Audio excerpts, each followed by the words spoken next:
Welcome gardeners, my name is Doug. I work here at Bozzard Family Farm in Marshall, Michigan. We're about 2 miles outside of Marshall on Verona Road, just west of the city of Marshall. I've decided this year to do a few videos and see if it's of interest to people. They'll be brief videos, but it tells you what I'm doing in the garden. I take care of the perennial gardens, and I do a lot with the cut flower gardens and with vegetables also. So at different points during the season, I want to put together a very short video and just let you know what I'm doing. It might give you some ideas, it might prompt some questions which you can send our way, or it might just be informative to you in other ways to help you with your gardening.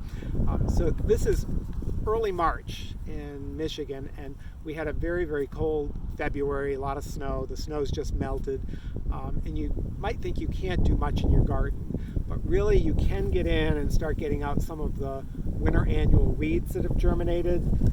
This is one that we have a lot of in our garden. It's called shepherd's purse. We've also got this one in the garden. That's henbit, and then this one shows up a lot, and it's called chickweed, and they really become quite large and invasive if you don't get them out early in the spring. They usually germinate in the fall, winter over, have a really good head start to get going in your garden in the spring. So it's a great time now as you're working in the garden to start getting those weeds out. In addition to that, something else you can do, which is what I like to do in early March, is you can direct sow some annuals which really like the cool weather. The freezing and thawing action that takes place at this time of the year helps to crack open those seeds and help the seed to germinate and become a plant.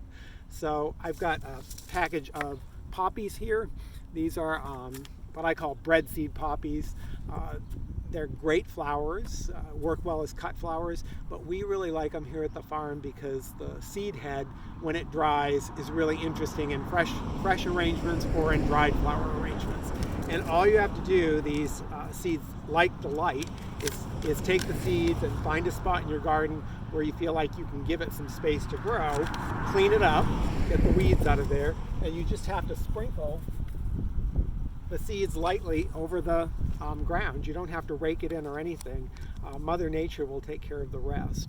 And then you'll have some beautiful poppies in May, June, July, in that range.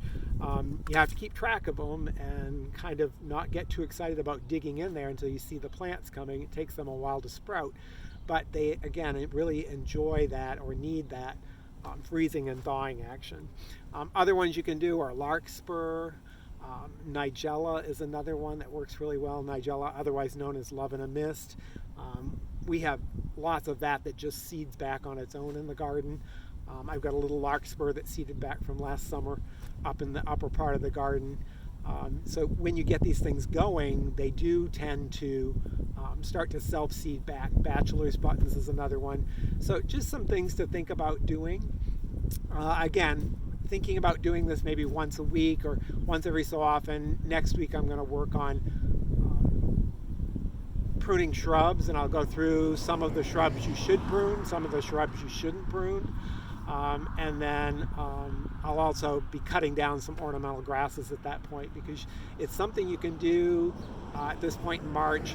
We're in for a really good stretch of weather for the next week or 10 days, so you want to take advantage of it if you can.